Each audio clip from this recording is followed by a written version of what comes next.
Bonjour à tous, bienvenue sur palombe.org.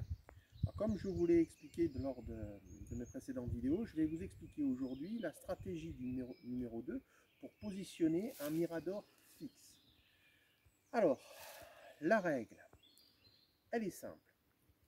Vous allez mettre le mirador en fonction du vent, puisque je vous ai expliqué en début de matinée ou le soir tard, les vents changent. Donc, vous allez mettre le mirador de manière à ce que les vents ne vous trahissent pas. Alors, c'est une zone où autrefois, les sangliers ne venaient absolument pas. Donc, je vais positionner sur cette stratégie, c'est de positionner un mirador là où les sangliers ne viennent pas. Alors, vous allez vous dire, mais il est fou le garçon. Non, vous allez comprendre pourquoi, et c'est beaucoup plus périn dans le temps. Alors, ça demande un peu plus de travail. Le travail, c'est quoi? Déjà, on commence par nettoyer. Là, vous voyez, je suis sur un coteau, j'ai une pente, et donc j'ai nettoyé la pente sur à peu près 35-40 mètres de large, en laissant volontairement l'effort à gauche et à droite. Alors, la position du mirador, même si je suis sur une zone où au départ les sangliers ne viennent pas, j'ai quand même pris mon astuce, c'est-à-dire je prends une feuille, je prends mon plan, je prends mon compas, je fais un rayon d'1 kilomètre et je regarde ce qu'il y a autour.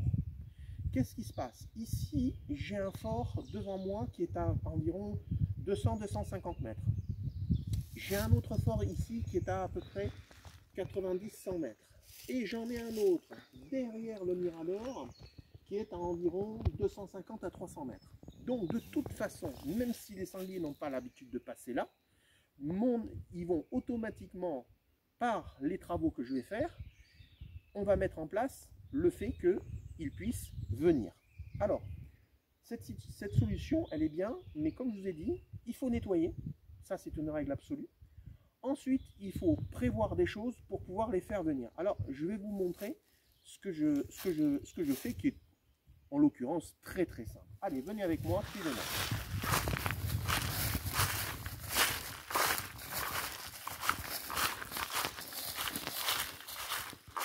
Déjà, le plus important, c'est de créer un chemin de pirche. Ce chemin de pirche va nous indiquer dans la semaine ou dans le week-end qu'est-ce qui passe comme animaux, que ce soit des chevreuils, du sanglier, du cerf, de la biche, enfin bref, peu importe. Donc on saura la fréquentation grâce aux traces et on va déterminer si ce sont des mâles, si ce sont des femelles, le poids éventuel. Donc on va vraiment connaître ce qui se passe tout au long de l'année.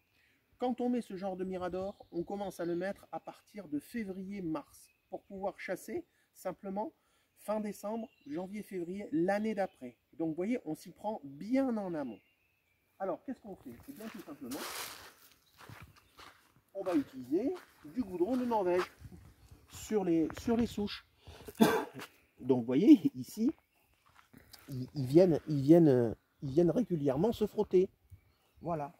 On va en mettre sur cette souche, volontairement. Voilà. Et toujours avec l'astuce du bâton. Parce que quand le bâton tombe, comme ça, on sait s'ils sont passés ou pas. Voilà.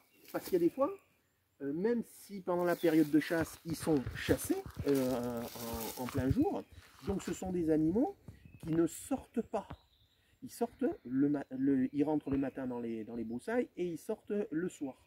Donc, la chasse au mirador, quand il y a période de chasse, effectivement, c'est plus souvent le soir que ça se profile. Voilà. Ici en bas, je vais vous montrer, je vous ferai une photo un peu plus précise.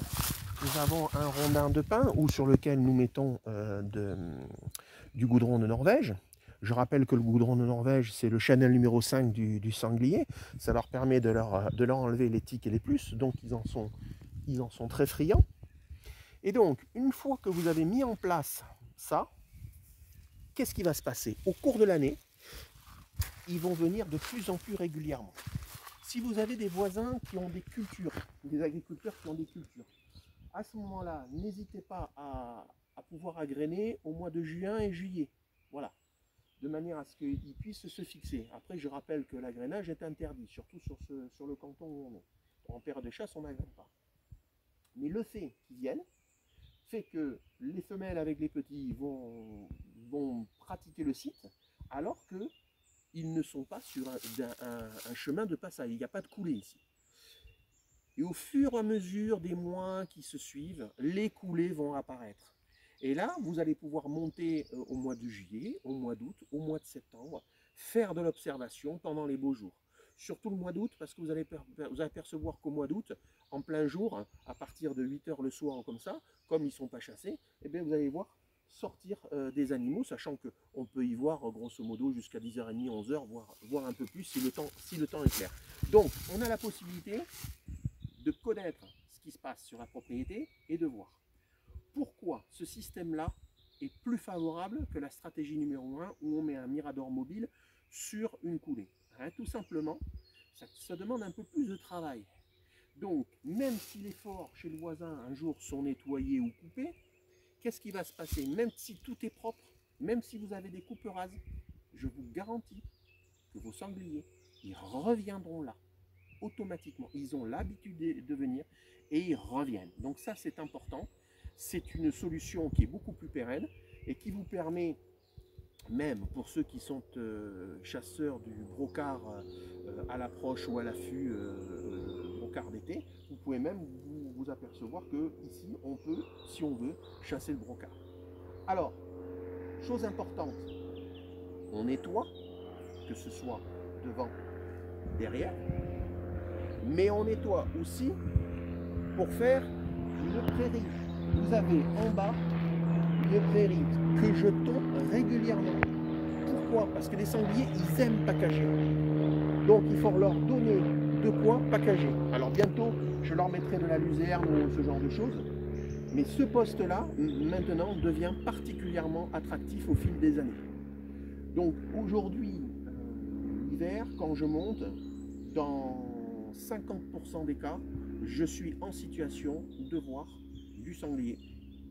Donc c'est quand même super sympa d'avoir ces émotions, de voir une mère, de voir un mâle, de voir ce genre de choses. Particularité, nous sommes aujourd'hui donc fin février, les battues donc vont se terminer, même s'il y a certaines battues qui ont des dérogations pour chasser au mois de mars.